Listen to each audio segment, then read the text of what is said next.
এখানে মিস্ত্রির কাজ কে কে করেন? রাজমিস্ত্রি বুঝেন তো ভাই? এদিকার লোক রাজমিস্ত্রি বুঝেন? কি কাজ বলেন তো? রাজমিস্ত্রির কাজ কি? বাড়ি তৈরি করা, তাই তো? বাড়ি তৈরি করা। তাই এখানে রাজমিস্ত্রি কয়জন আছে? হাত তুলেন তো দেখি, গোনা গোনা দেখি। একটা, দুটা, আর নেই? ভাই আপনার তো বড় লোক হওয়ার কথা, এটা রাজমিস্ত্রি নেই বলছে। তা আপনি প্রতিদিন 1000 টাকা বাড়িয়ে দেন, দেখেন কেমন হয়।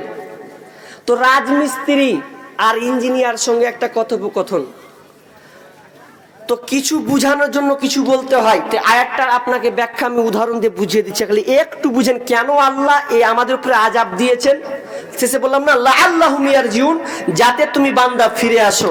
তো উদাহরণটা এই জন্য আপনাকে দিচ্ছি, এক পোতা আর দাদু।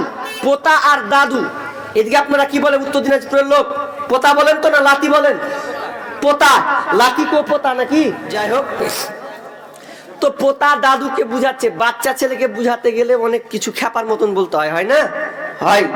শেখ হাদিউজ্জামান বলছেন যে বাচ্চা ছেলের মানুষের ওজন 3 জায়গায় থাকতে পারে না। কয় জায়গা বললাম ভাই?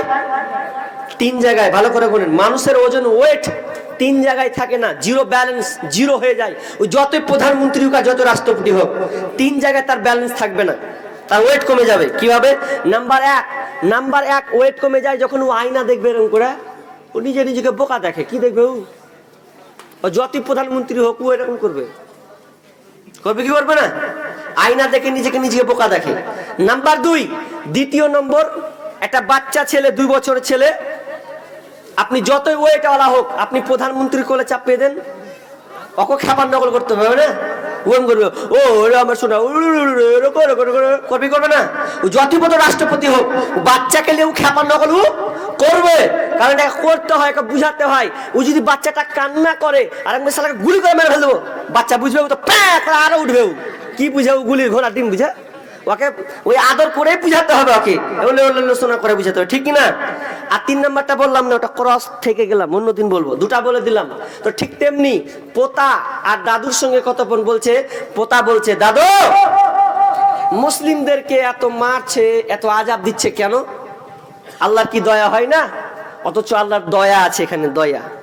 তখন দাদু পোতাকে বলছে, শোন তাহলে, রাজমিস্ত্রি বাড়ি তৈরি করে, ইঞ্জিনিয়ার বাড়ি ছক করে দেয়, সুন্দর করে ছক তৈরি করে দেয়। এবার ওপর থেকে নিয়ে 4 তলার উপরে গিয়ে ইঞ্জিনিয়ারের কোনো কাজ পড়েছে বা দরকার পড়েছে, তো ওপর থেকে এসে বলছে, এ ভাই, ভাই, হাঁক মারছে। ও 4 তলা থেকে হাঁক মারছে নিচে। তো ওই আপনার ওই রাজমিস্ত্রিটা কিন্তু কর্ণপাত করে না, শুনছে না, ও কাজে ধ্যানে রত হয়ে আছে। 3 বার 4 বার 5 বার হাঁক মেরে যখন পেলে না, তখন ওই ইঞ্জিনিয়ারটা কি করেছেন জানেন? ওর নিজের পকেট থেকে 500 টাকা নোট বের করেছে। 500 টাকা নোট বের করে ওপর থেকে ফেলছে। ওপর থেকে যখন ফেলছে, ফেলার পর এবার সামনাসামনি রিং যখন পড়ে গেছে, পড়ে যাওয়ার পর এবার কিন্তু ওই রাজমিস্ত্রি করছে, বারে 500 টাকা নোট। মানুষ যখন 500 টাকা যেই টাকায় পোড়া পাক, যখন পোড়া পায় মোটা বান্ডিলের টাকা, তখন কিভাবে লুকায় গো? কিভাবে? কেউ কুড়িয়েছেন আশা করছি। ও যখন পয়সাটা কুড়িতে গেছে, আস্তে আস্তে আস্তে করে করে পায়ে দেবে দিলে টাকাটা কেউ দেবে না ভাই? দেবে দিলে কেন দিলে? যাতে কেউ না দেখতে পায়।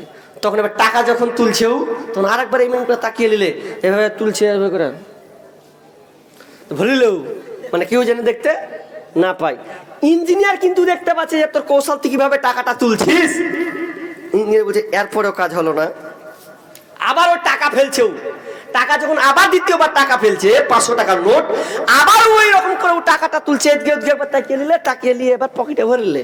ইঞ্জিনিয়ারের মন খারাপ, তো 2 বার ফেললাম, 2 বারই তুই পকেটে ভরে নিলি, তো এবার তো কি তাকাবি না?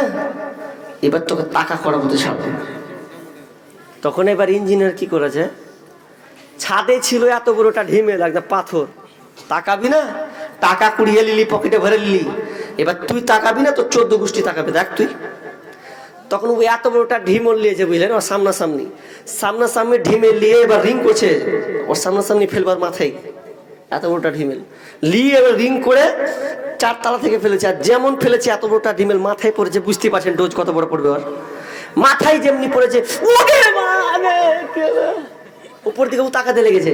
তখন ইঞ্জিনিয়ার বলছে তাকালি কেন বে, এতক্ষণ ধরে হাঁক মেরে মরে গেল, দুবার টাকা ফেললু পকেটে ভরে নিলি, একবার তাকালি না, আর এই প্রেম করে তাকাচ্ছিস মাথায় লেগেছে দিয়া, এবার লে বুঝ দেখবি না মানে।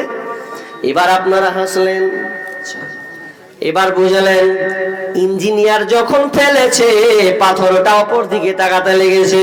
টিম টেকনি ভাবে আমার আল্লাহ বলছেন বান্দারে আমি তোকে ডাকলাম মুয়াজ্জিনের মাধ্যমে, আমি তোকে ডাকলাম বক্তার মাধ্যমে, আমি তোকে ডাকলাম মসজিদের ইমামের মাধ্যমে, আমি তোকে ডাকলাম কিনা মাদানির মাধ্যমে, আমি তোকে ডাকলাম ফাইজির মাধ্যমে, আলেম ওলামার মাধ্যমে আমি তোকে ডাকলাম, কিন্তু আমি তোকে ডেকে সারা পেলাম না, তোকে আমি পেলাম না, কোথাও তোকে পেলাম না। এত ডাকার পর আল্লাহ আমি তোকে গাড়ি দিলাম, বাড়ি দিলাম, টাকা পয়সা দিলাম, ব্যালেন্স সব কিছু দিলাম, ছেলে সন্তান দিয়েছিস, সব নিয়ে আত্মহারা হয়ে গেছিস, আর আমি আল্লাহ তোকে ডাকলাম তুই কোনো সাড়া দিলি না। দিয়ে আমার বলছে দেখ দেখ দেখ এবার তুই তাকাবে। যখন আল্লাহ বলছেন লিউযিকুহুম বাযাল্লাযী আমিলু, আমি আল্লাহ তোদের অনেক পাপের ধরুন তোকে আমি পাপের শাস্তি আস্বাদন করাই, আমি যে আযাব গুলো দিই যেগুলো আপনার তোমাদের উপরে যত বিপর্যয় আসে তো এই জন্য আসে, এই জন্য আমি চাপিয়ে দিই লাআল্লাহুম ইয়ারজিউন, যাতে বান্দা তোরে দিনের পথে ফিরে আসে। তুই তওবা ইস্তিগফার করিস, মাবুদ রে তুমি আমাকে ক্ষমা করে দাও, যখন তুই আমার দিনের পথে আসবি দেখ আমি আল্লাহ তোদের জিনিসটাকে পরিবর্তন করে দেব, আবার পৃথিবীটাকে সুন্দর স্বাভাবিক করে দেব।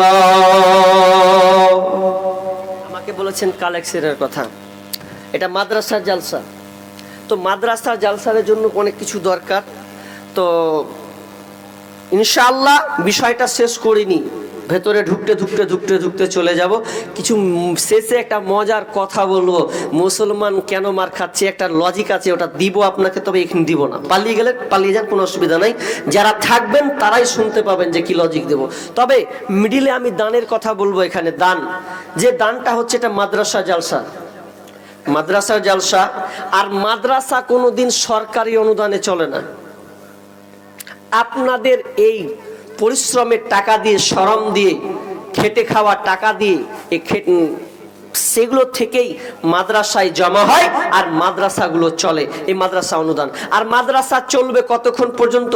যতক্ষণ পর্যন্ত আপনারা দেখভাল করবেন, আবাদ করবেন, ততদিন মাদ্রাসা চলবেন। জানছেন তো আজকে সরকারের পাইতারা চলছে, কি জানি না 2025-এ কি হবে জানি না, বলতে পারছি না, তবে তারা পাইতারা করছে যে মাদ্রাসাগুলোকে উৎখাত করে দেওয়ার জন্য। কিন্তু আমরা যদি জীবিত থাকি, আমরা যদি পরিবর্তন হয়ে যাই, তো সরকার কিছুই করতে পারবে না, যদি আমরা একটু পরিবর্তন হয়ে যায়। তো মাদ্রাসা কেন করবেন? মাদ্রাসা এই জন্যই করবেন, আমি যেমন আজকে বক্তব্য দিচ্ছি এটা কার অনুদান? মাদ্রাসা থেকে পড়ে এসে আমি আপনাকে বক্তব্য শোনাচ্ছি, স্কুল থেকে নয়।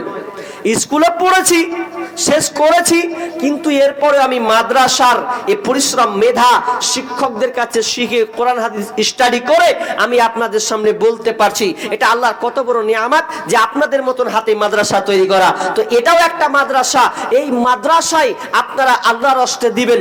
আমি দান করতেই হবে, দান করতেই হবে, দান না করলে বিকল্প কোনো পথ নাই।